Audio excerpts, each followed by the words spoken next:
Well, Matt, we are pushing aside the international break. International football is done now until the World Cup as we welcome the Premier League football back. Matt, how are you feeling ahead of the game at the weekend?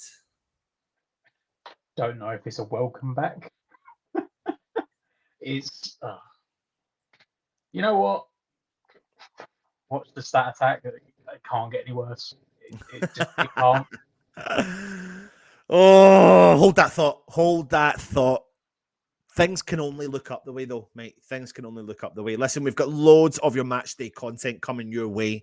If you haven't already, go and check out all the stuff we've had coming up. We've already had, oh my word, like focus on Wolves. We're going to have, of course, the gift of the gab over the last couple of nights. So make sure you go and check that back out as well. We've got Stat Attack coming your way. We've got the preview coming your way. We've got an opposition preview coming your way. You name it, all of your match day content as we get discussing the game at Wolves. Now, Matt, Moyes has had a couple of weeks to dissect what's been going on earlier in the season. And since then, we've welcomed back Mark Noble, not in an official capacity yet. He comes back in January, albeit I believe he's probably been there or thereabouts anyway. And now it's just been made more official. So that will be a bit of a boost. But surely to God, mate, there's going to be some changes for this game against Wolves. Don't give it all away right now, but surely, mate. Mate, if he isn't making, I'm talking drastic changes. Like I'm pushing the boat out there with drastic changes today. If he doesn't go there, then he's only got himself to blame. He sat there after the last game at Brighton when we lost 3-1 and we could have qualified for Europe because Man United bottled it. And he was like, the team's stale, it needs refreshing, the ideas aren't there, etc., etc. And then, like, the last game against Everton, I didn't watch it. I'm glad I didn't watch it. I was at work, but apparently it was genuinely awful. Yes. And he played 9 of the same team that started that game. It's like, you're going to sit there and moan the team's not good enough and you make 2 changes. You brought in 8 new players and you started 2 of them. Drastic changes need to be done because he's probably got about 5 games at the moment, realistically, the next 5 games. Save, quote unquote, save his job. Yeah.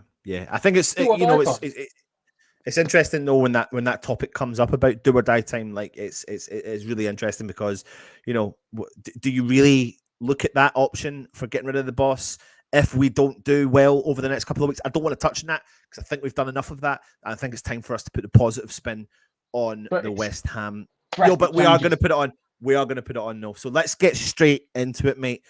Wolves come to the London Stadium on Saturday evening, 5:30 kickoff. So me and you are going to bring to the fan base our starting 11. We've already put out your starting 11 as voted by the community in the chat already, but you are going to be putting out our starting 11 in the show. So, Matt, without further ado, let's get on to the topic of the goalkeeper. Now, you've got Fabianski being a Premier League goalkeeper. We've been speaking about it left, right, and centre since the season started. We've got Areola, who's become our cup goalkeeper. I'm seeing a mixture of people really pushing the boat out there, trying to say Areola starts.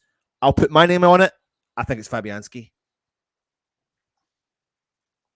Areola, chuck him in, mate. But let's. There's a difference. We have to come to some form of agreement here. Fabianski is no longer, he retired, but he's no longer part of the Poland squad. Areola just played 2 games for France. Admittedly, Lloris was injured, but he played 2 games for France. How is he going to sit there going into the World Cup as the backup choice for France, and yet he's sitting behind nearly 38-year-old Fabianski? Like, he has to start. I'm sorry, we can no longer play the defensive football because it isn't working. All the defensive football is doing is stopping us scoring goals. We're still conceding, right? And as crazy as this wording will sound, as an attacking goalkeeper, Areola is better. He has got better and quicker distribution, and that's what we need. We're too stagnant and stale and slow. Fabianski is the safer hand, probably argue at the moment. He's probably pulled off the more reliable saves and better saves, but going forward, he's no good to the team.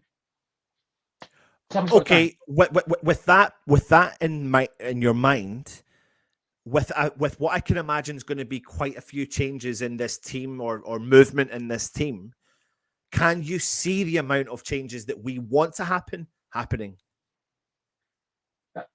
Personally, I still think a few will, but this is one where that it's the fan wants it. But if you put the Moyes head on, you'd go, well, if I'm going to make X amount of changes, then you've got to leave X amount of players in. You can't rip up the fluidity of what you've got. So it would be an easy out to keep Fabianski as one of the guys to stay in. But it's what it is. It is. Big call. So we're committing then to Areola and goal. I think you may have convinced me, but I think if I had to add something onto it, if I had to add a something onto it, though, I would add on that when you look through the team that we're about to put out, I think there will be some changes, but maybe not as many as we are anticipating. Now, we've discussed the goalkeeper, so put it in your comments and let us know your thoughts. Areola or Fabianski to start? Answer that question now if you can. Let's move on, mate, to the central of our defence. Let's talk about the one. I think we know where we're going with this, and I'll put the screen up here, which will add to that. Zuma, Yep. Really, straight in. He goes straight in, and I think just touching on it a little bit. I was concerned to start the season. Still, I'm slightly concerned that there's maybe something niggling there. However, he is performing to the highest of levels, so I'll keep that. I'll keep him there. Now, this is where it gets interesting, mate. This is where it gets really interesting. I think we might be on the same wavelength here. I think we are on the same wavelength. Now, I have been impressed with Thilo Kehrer, absolutely, and I really have. But I think our biggest fault comes out on the right back. So therefore, I'm not going to talk about him just now, but I am not putting him in as a centre back. Tell me who you're putting in as a centre back pairing for him. Dawson. Yeah, I think I completely agree. Put Dawson back in. I'm sorry. I know he's got the problems at home, but even with the problems at home, he's just reliable. When he plays, he does have a pace mistake in him, and we've seen that last season, where if a guy gets beyond him, he just takes him out. You've seen him give away penalties and red cards because he's just they're past me.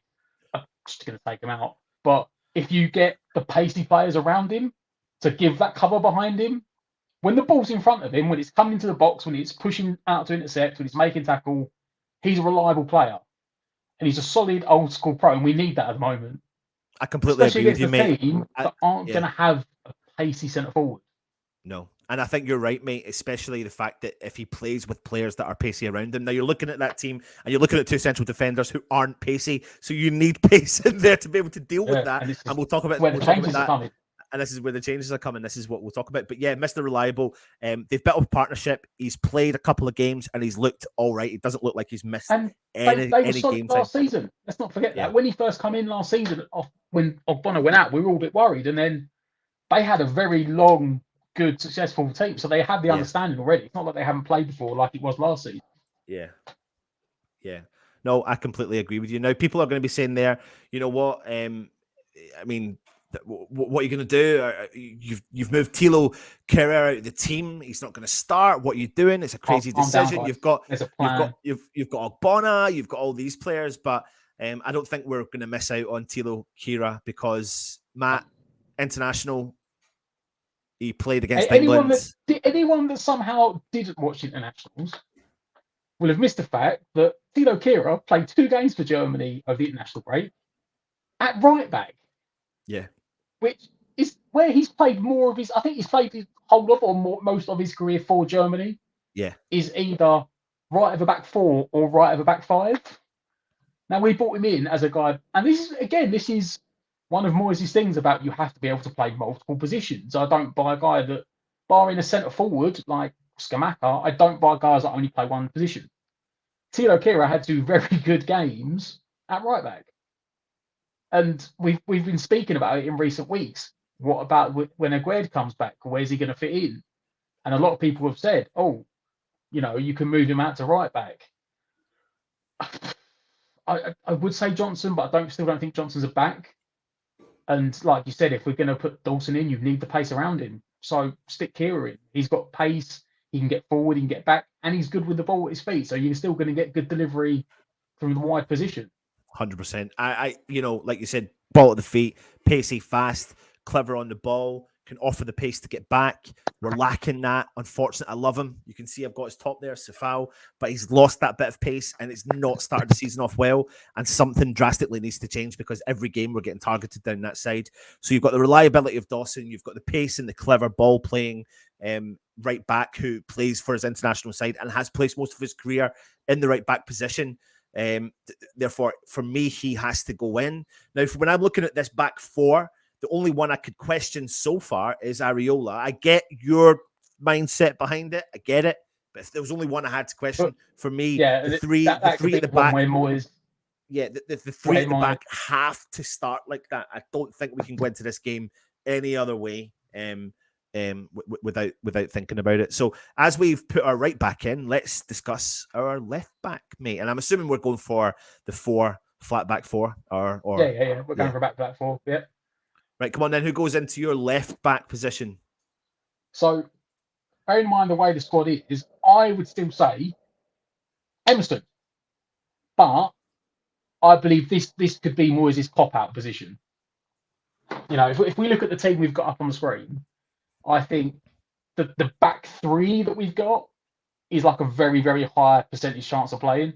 Yeah. But then, like as you said, the goalkeeper, Moyes could be like, well, no, I'm sticking to my guns. He's the league goalkeeper, the cup goalkeeper. It's just Fabianski kills the play. And again, Creswell just doesn't have the pace. I'm sorry, he doesn't. He doesn't have the pace. The only position for me that Creswell has in that team right now is the left side of a back three. Yeah. When we go into attacking position, he then fills in at left back. And then when Emerson comes back, he tucks into a back three of a back five. Like, he can't play left back of a back four. He can't. Not in games when we're expected to attack. If we're playing one of these games when Moyes is like, we're going to sit deep and the back four aren't going more than like 25 yards up the pitch, and there's not a lot of room in behind, then you could play it Creswell. The but though is, if we put Creswell in here, are you saying that you think that we shouldn't start and it should be Emerson, or you think Moyes will start him and that could be one of the only... I want Emerson, but I feel like if he's put Kira in and put Dawson back at for me, I still want Emerson there. I think... Yeah, but this is what we're trying to do now. Who starts versus Wolves? And I think I agree with you, but I think it will be Creswell. As I said, if he's changed that right hand side, then he'll want to keep the left hand side more solid. Yeah, I agree. So he'll probably cop out and go Creswell. But yeah, I'm trying to breathe the positivity here. Yeah. No, I get that. Put your comments in though. Let us know your thoughts on our back five. Areola and goal, Kira out on right side, Dawson in the middle with Zuma, and of course Creswell out on the left. Now, we're trying to build this team based upon changes that Moyes will make, and already we've made 3 changes. That's why I'm concerned about making the 4th change, and I don't know if he'll make that 4th change in the back line. That's 3 reasonably sized, chunky changes in the back line.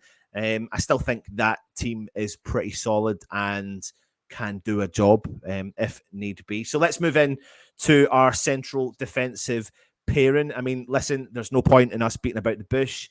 The captain takes his position in this team. No ifs or buts about it. So let's slot him in. It's really the next position alongside him. There's so many calls, so many different options that West Ham can look at. Go on then. Paqueta. Where did he play? Where did he play in the last 2 games for Brazil? It's not a flat 2. It was like Casemiro was holding, and Paqueta was like slightly more in front, just like that sort of thing. So he could go up and down, and Casemiro just sat there. Because being that bit further back, he has the space to see the pitch and play the balls he wants and get on the ball. Play him there. That's where he played for Lyon. I know we want the attacking flair and stuff, what we do, but he needs a bit of space on the ball. And he played as a box-to-box player for them. He's doing it for Brazil, and he's already shown that he can A, get stuck in, B, make the tackles when needed, and he's got the engine to just go up and down. Just play him in the position that he plays for everyone else. Play him there. And there you go. And I've got to agree with you, Matt. Loads of people calling for Downs. People talking about, is it harsh on Souček? Souček's not had a great start to the season for club nor country.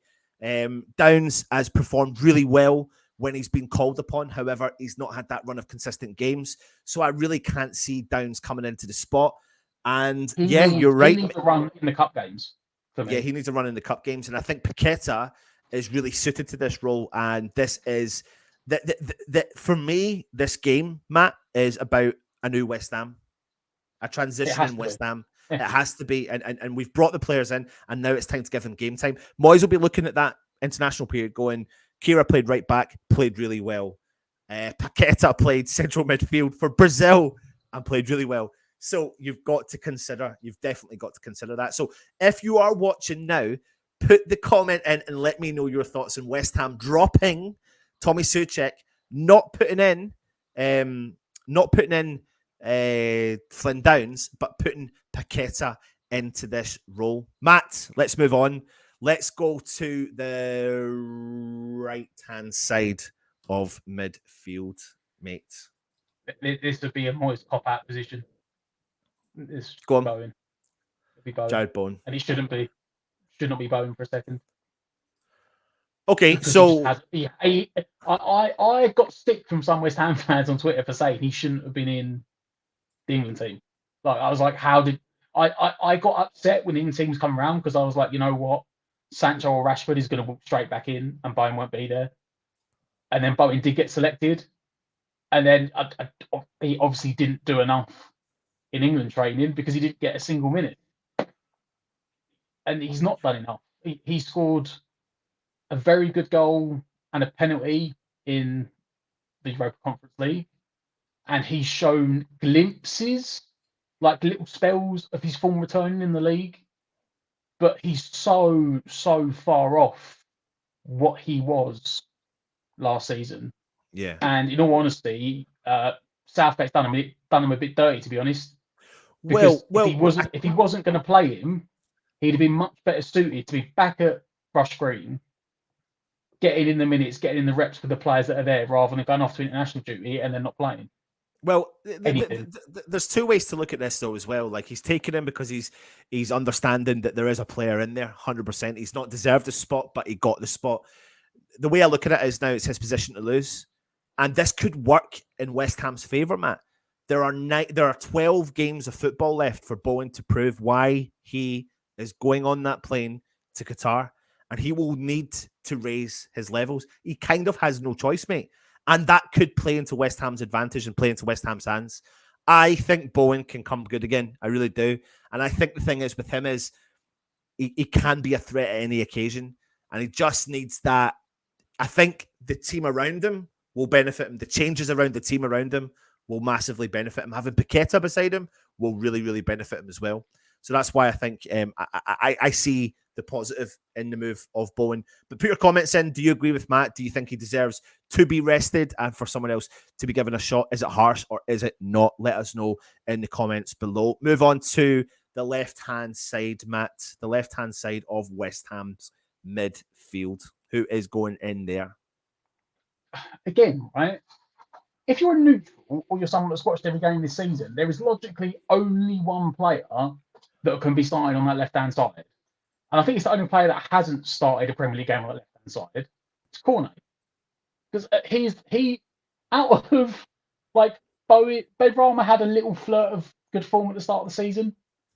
But if you're talking the wingers, so we say Bowen, Fornals, who's not really a winger, but he's been chucked out there, Benrahma and Cornet, the guy that's really created the most for the team is Cornet.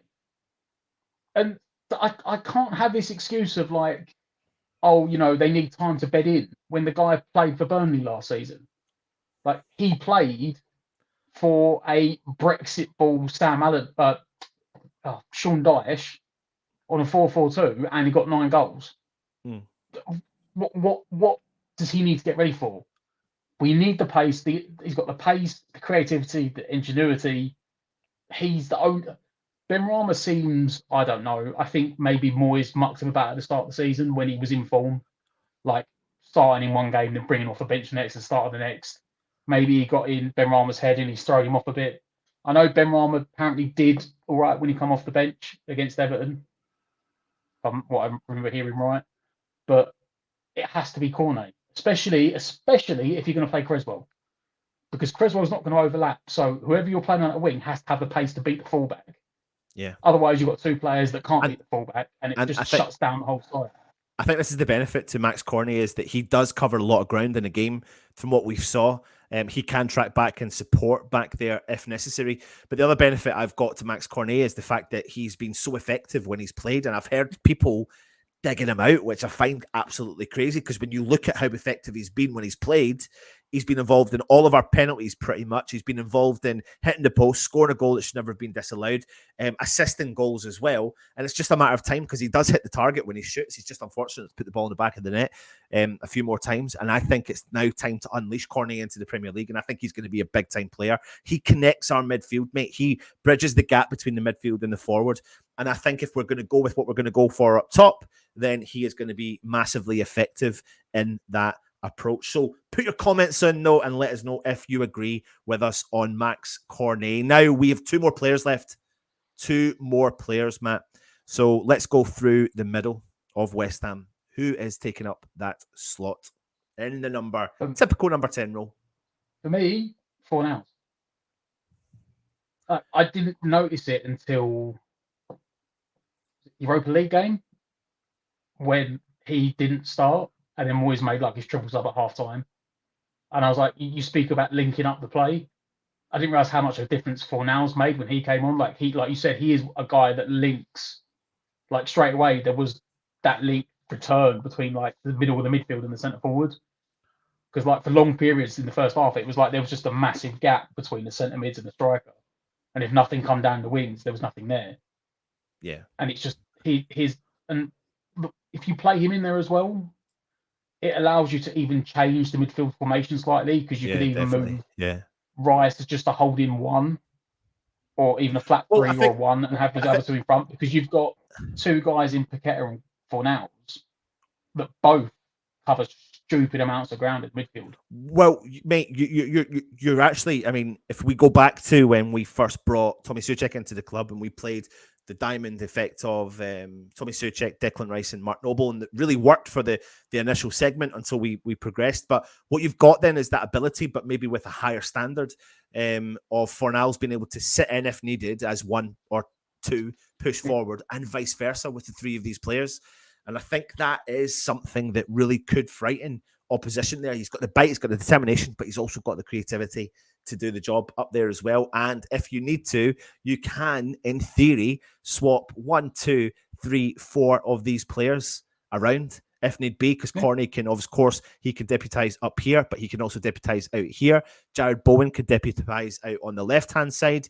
Fornals can push out into the left-hand side if you want to play Bowen through the middle, vice versa. Cornet through the middle if you need to. Paqueta in through the middle. It offers us a crazy amount of options, and it's definitely the technical ability of that midfield just like multiplies on what we see. Yeah, like I've been saying it since the start of the season. Souček isn't technical enough to do it. Yes, he does cover a lot of ground, but it's not like you're sacrificing him for, say, like, I don't know, for instance, like a Javi Alonso. You're not putting in a player that's just going to sit and I'm just sitting and I'm going to spray, like a Pirlo, I'm just going to spray the ball back. You're putting in someone that still can get stuck in, still makes tackles, and still covers stupid amounts of ground. But you've also like tenfolded on the technical ability in the middle of the pitch. That midfield three, for me, should be our starting midfield three for, like, I don't know, at least until the World Cup, because the ability and the technical ability and the fitness levels that are in that midfield three should push us. Should not be a midfield three that's in a bottom three at the moment. Yeah. No, I completely agree with you, 100%. Put your comments in. I mean, Fornals, is that someone you would expect to be there? I can hear people calling for players like Benrahma to start. I mean, there's a couple of fans that would want Lanzini in there as well. Some people even calling for Downs, Souček and Rice to start rather than Paqueta, or maybe you bring Paqueta into that position. But let us know. But I really like what we've done here. Let's move on to the number 9, the forward. Not the number 9, but the forward. Now, Antonio played 87 minutes on Tuesday evening, or in the middle of the night, as you want to call it, for Jamaica against Argentina in America. So flying home. He will be home within 48 hours. Last year, we relied heavily on him, but it looks like we don't have to rely heavily on him this year. No. Matt, based upon that, who starts up top? Scamacca. He started in the game against England, didn't he? And then he hit the bar inside like 3 minutes. Yeah. With that cross to the back post where he shouldn't really have won the header and bullied over the top of Maguire and come crashing off the bar. Like, especially with that team. That team with him up front, and like you said as well, it was so noticeable last year on the international breaks. We come back, and it'd be like the first game back, and was like, "Yeah, Antonio, you're starting." And by like the 50th, 60th minute, Antonio would be knackered, and he'd just be walking around the pitch, and you're like, "Well, he's not going to sub him off because there's no one else to come on." So you either had like Antonio just walking around the pitch trying to contribute for half an hour, knowing that he's got nothing in the tank because he's just done a couple of 1,000-mile round trip, or you had Yarmolenko or Bowen go up there. So in which case, give Antonio the rest. But I don't know. Italy played, was it Hungary in the second game? Must have been. Yeah. So he wouldn't have gone far. He stayed in Europe. He's not been stupidly far away. He hasn't been, like I said, he hasn't been to the USA on a Tuesday night. And then flown back Wednesday, maybe gets into the country Thursday. The but is he's come back injury free from Jamaica, and he's still eligible to play. Tell you what, mate, if you need him, bring him on with 20 minutes to go. And that's what I was going to say. And that's exactly what we want. Yeah, we've got the legs. We've got the legs for him to make 30 minutes off the bench, 20 minutes off the bench, knowing full well that he can run himself into the ground for 30, 20 minutes, and you'll get that out of him. Whereas, like I said last year, you knew he had 45 minutes, but he had to play 70, 80 minutes because it was Yarmolenko coming off the bench. Yeah. Well, let's bring everyone up our starting 11. Here it is. Here, Areola in goal. I think if I had to question one and one only, Matt, I'm going to question that, because if you count all of our changes in this team, you've got 1, 2 with Areola in goal and Kira moving position. That's two changes, one change in a player and one tactical change. You've got Paqueta making a change is 3. You've got Fornals. Well, you don't have to classify that one. You've got Scamacca and Max Cornet with 5 changes to Dawson. The team. And sorry, Dawson as well, 6 changes to the team. So a mixture of tactical and actual players. But for me, this is the team that really gets me going, mate. Like, gets me excited. And actually, you know what? I look at that team and I think, brilliant, we're going to go for it. And I tell you what, mate, nobody knows how that's going to function because nobody saw it. And therefore, Wolves don't know how West Ham are setting up. And I think these players are capable. We've saw little snippets of them in Europe. But yeah, on you go. Even if that team come out and Fabianski was in goal, right? Say for argument's sake, the rest of that team, I would be genuinely happy. I'd be like, you know what? Even though he's got Creswell in at left back, he's giving it a go. You can see that he's gone for the technical attacking players. Yeah. Rather than Souček, Rice and Downs, which is 3 more defensively technical players. I wouldn't say attackingly technical. Like, you know, it's all that if you had them 3, you're setting up like, okay, this midfield's not going to get beaten. A bit like England at the moment, and you're just leaving the 3 up front to like, yeah, you try and make something. The back 7 aren't going to do anything. So at least with that, you've got a back 4, 1 in front, and then you've got 2 guys. That's why I said you could even make it like a 3 across middle with, say, Rice just sitting in between, the other 2 just sitting just further in front, and they can take it in turns to go. You know, rather than making it a 4-2-3-1, you could essentially play a 4-3-3. Yeah. And just have Rice in the middle of like the pivot of the 3, and you've got Fornals and Paqueta either side to take it in turns, pushing forward. 1 sits, 1 goes, 1 tracks back, and then you've got the ability in front of it as well. You know, we have to see Cornet more than anyone. I'd be more upset tomorrow. I'd be more upset to come the game if he hadn't started with Scamacca. I'd be more upset if Scamacca started, but Benrahma started, than I would be if Cornet started and Antonio started. Yeah. Cornet and Antonio starting, I could go with, but chucking Benrahma in, who is so frustrating to watch. I've said this, he's not. You don't get an average performance out of Benrahma. I don't mean that in a nasty way. Like, you know, there's Premier League, there's guys in the Premier League that have made careers of being average players that can do something wonderful every now and again. I don't mean to be disrespectful because I really liked him, but like Andros Townsend, he was never a top 6 player. He had a little spell at Tottenham, but most of his career he played at other teams and he's done rather well, cutting in like left foot and scoring from the right wing. But you'd always get an average performance out of him, or you'd get a really good performance. Yeah. Benrahma is 2 ends of the spectrum. He's either 8, 9 out of 10, or he's like a 4. And you can't afford to have the 4 because there'll be games where he can't make a pass, he can't take anyone on, and then you're continually giving the ball away. I don't mind giving the ball away when you're trying to do something, but like when you're standing on the wing squaring up the guy and you think, you know what, there's not enough room on the byline, you can't get past him, and he could knock it back 5 yards to the fullback, and we can retain and recycle possession, and he just like kicks it straight at him and it goes off for like a throw in. What are you doing? Well, let me bring up the team we went with. It's going to start the game against Wolves. That is Areola in goal. West Ham playing the 4-2-3-1 formation as we usually do play, with Kira moving out into the right back position. Dawson coming into the side to offer us that solidified connection alongside Kurt Zuma. Aaron Creswell, potentially controversial decision to keep him in the team, but we think that's what Moyes will do. Paqueta, who has played and plays in this position for his previous club and currently for his country, for Brazil, in the central of midfield alongside Declan Rice as Tommy Soucek stays on the bench. Pablo Fornals sitting in behind the striker as Jared Bowen keeps his position on the right-hand side after not getting a minute in international football for England. Max Cornet comes in for his first Premier League start out on the left-hand side to support the big man, the big Italian, number 9 up top. Well, he's number 7, but not number 9.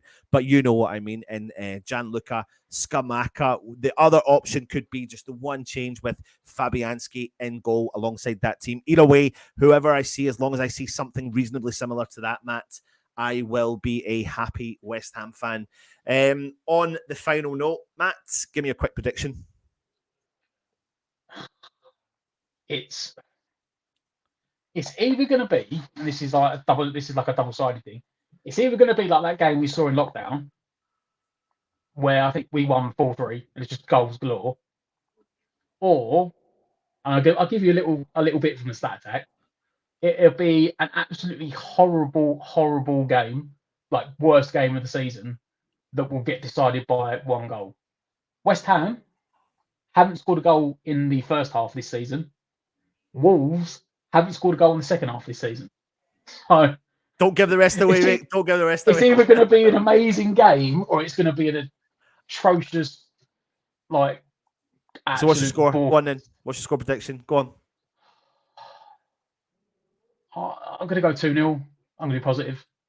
Right, cool. I'm going to go for a 2-1 West Ham victory. I think we will concede, but I think we'll outscore our opposition, and it's going to be a big game for the players making their first start, or the new West Ham, as I'm calling it. Thank you for watching the West Ham Network. I've been joined by Stato-Matt. Make sure you do go check out the Stat Attack when it gets released on the channel. Hit the subscribe button. Hit the thumbs up. If you're interested in becoming a channel member, please hit the membership option, of course. Thank you very much to all our channel sponsors. Take it easy. Come on, you Irons.